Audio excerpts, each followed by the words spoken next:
Welcome to my channel, the analysis hole, the black hole to explore knowledge. Please like, share, and subscribe to explore knowledge. Welcome to all students. The Fun They Had is a short story by the Russian born American writer Isaac Asimov. Like Asimov's novel The Naked Sun, this story is one that has taken on new significance in the wake of 2020 and the shift to remote learning and working, and the themes of this 1951 story are as relevant to our own time as they were over 70 years ago when Asimov wrote it.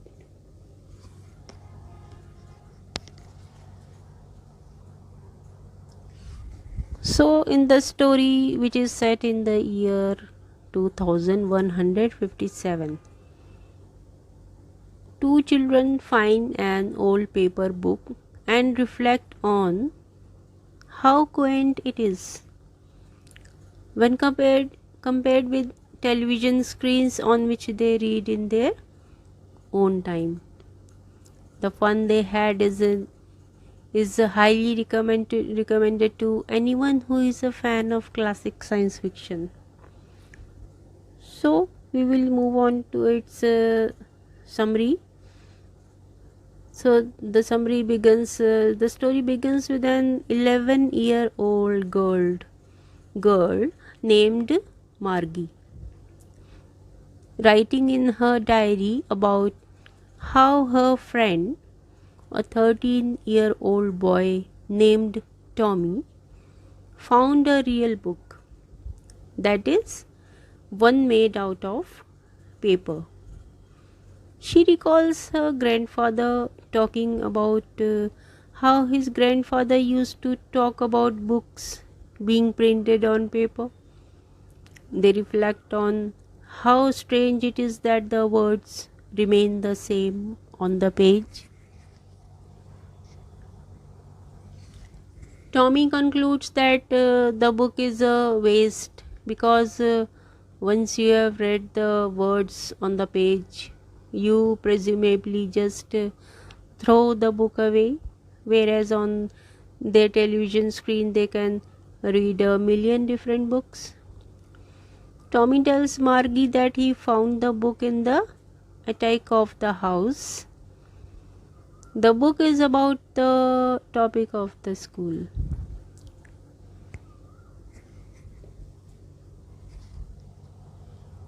Margie doesn't think much to this as she hates school. She has a mechanical teacher which has been giving her test after test in geography. Things had got so bad that her mother had sent for the county inspector, who took the machine apart and fixed it, explaining that the machine had been pitching its test questions at too high a level for Margie.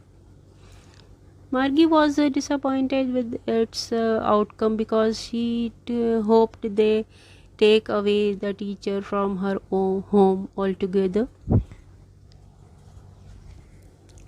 She and Tommy discuss the book he found, and it is revealed that it's about the way school used to be hundred of years ago when teachers were men rather than machines.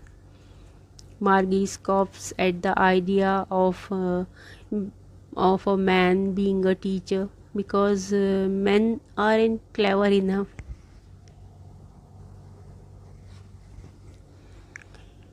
She is also surprised to learn that teachers used to teach children all together in one school, since in her own time children are taught individually in their own homes.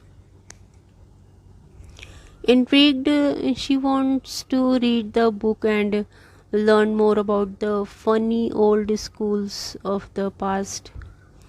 Uh, However, at that point, Margie's mother summons her to school, which involves stepping into the room next door to her bedroom, where the mechanical teacher is switched on and ready to teach her. She arranges to meet up with Tommy again afterwards so they can read more of the book. And throughout her maths lesson, Margie finds herself thinking about how much fun children of the old days must have had at school.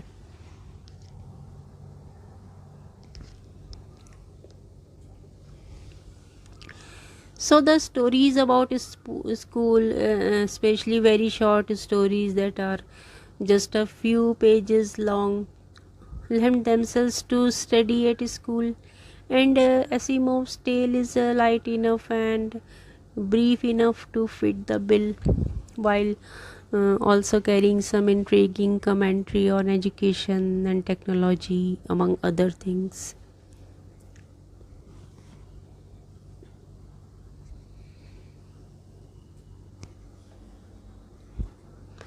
The technological advancements which Asimov depicts in The Fun They Had seem less outlandish to us in the 2020s than they would have done to Asimov's original readers of the 1950s. Nowadays, we are used to the idea of reading on a screen, though it's more likely to be an e-reader or a laptop than a television.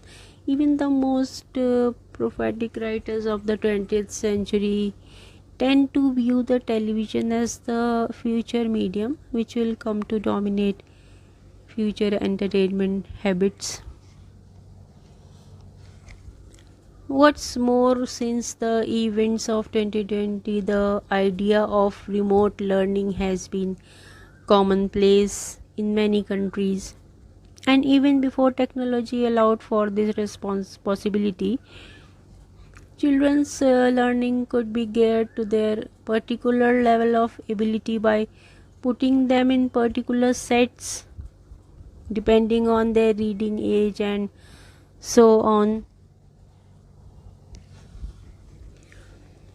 So the notion of personalized teaching, which allows the lessons and tests to be tailored to an individual child's attainment level, represents in many ways an improvement over the one size fits all approach of traditional schooling. So the developments in education which Asimov delineates in the few pages of the story strikes us as credible and reasonable.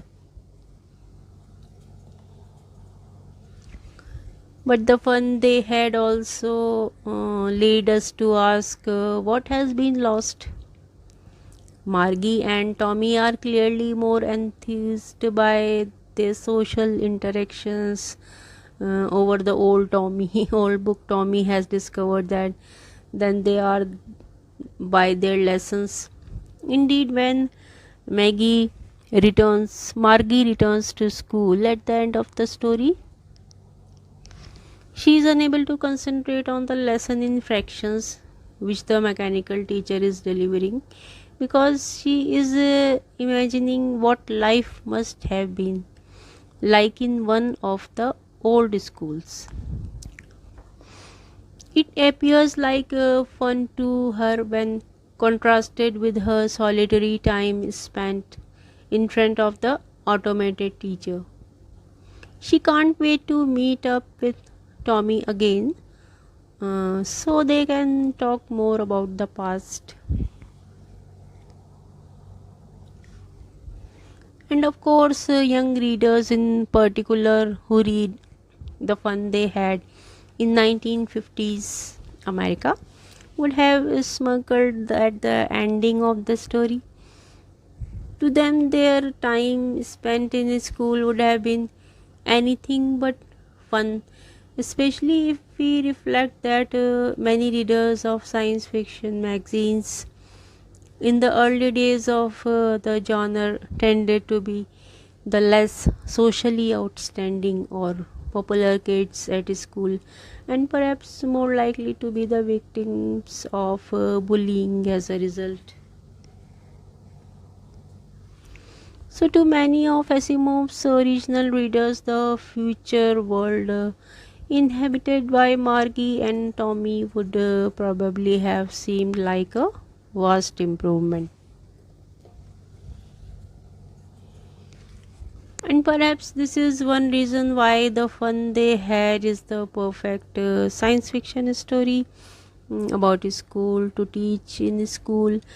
Children will find in the story two contrasted visions of school days and can decide which of the two versions, the old or the new, the imagined one, they prefer.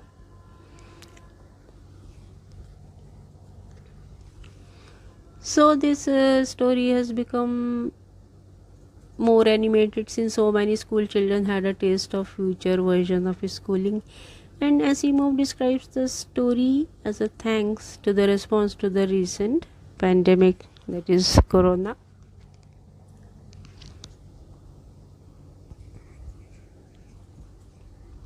So in this story Asimov constructs a futuristic world in the year 2155 in which traditional school has been replaced with a computerized homeschooling system.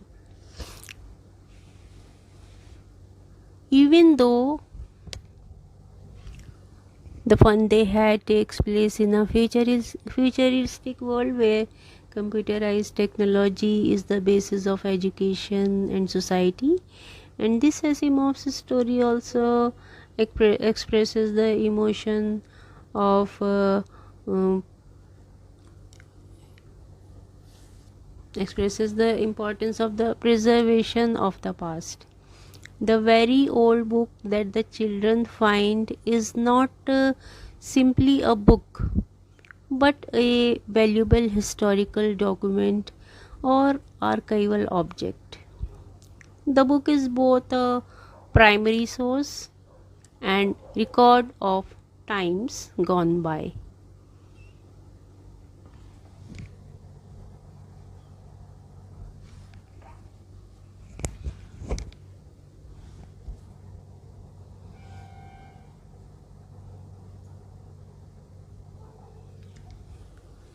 So, this story centers around the idea of preservation.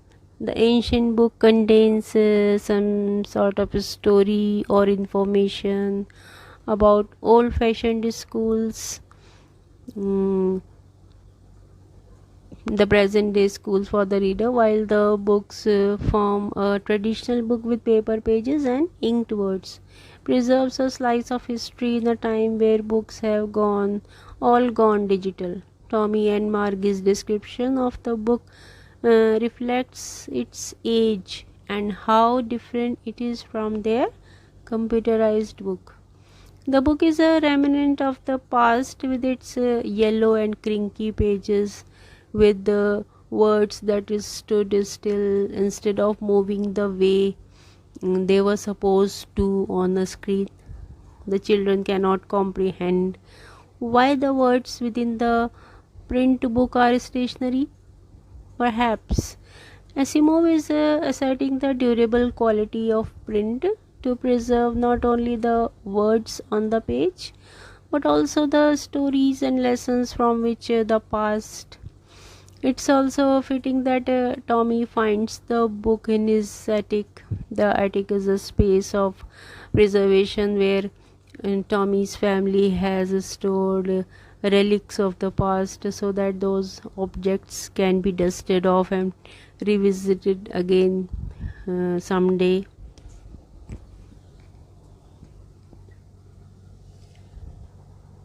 So, even though the children claim to find the book strange, they also find it incredibly intriguing and valuable, pointing to the idea that the preservation of the past and the printed word both have a unique ability to incite curiosity. The children are enthralled by the book, and although they find past education funny, they want to continue to read and learn about the past.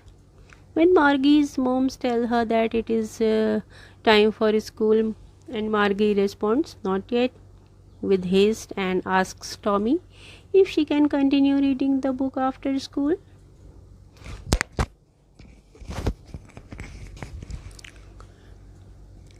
Margie's curiosity grows as she continues to think about the book and the history of education, leading her to daydream and even be distracted from her math lesson. Because of the contents of the book, Margie now longs for the school of the past, where children learn and play together, and she was thinking about the old schools. All the kids from the whole neighborhood came, laughing and shouting in the schoolyard, sitting together in the schoolroom, and going home together at the end of the day. And meanwhile, the mechanical teacher drones on about fractions, unaware that Margie's attention has been captivated by something else. Margie's daydream, evoked by the book and history, stands in direct contrast to the computer's stale math lesson that fails to engage Margie, spark her imagination, or encourage her to think critically.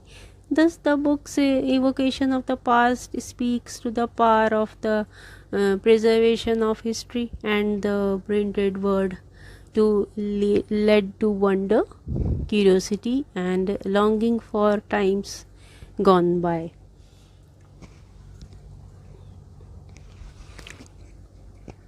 So, the Asimov's story itself preserves the past, enfolding it into its pages the spirit of the 1950s. And the story encapsulates the burgeoning technological developments of the time and the growing awareness of the possible future that is dominated by technology. A future could replace the printed word, and the importance of preserving the past, history, and the stories that humankind tells. Although the computer technology had in the stories outdated from the computers that contemporary readers are familiar with.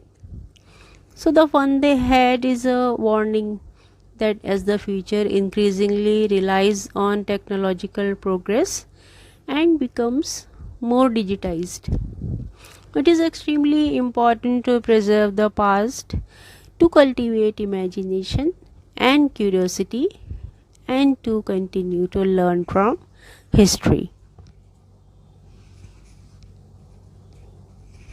And that's all for this chapter.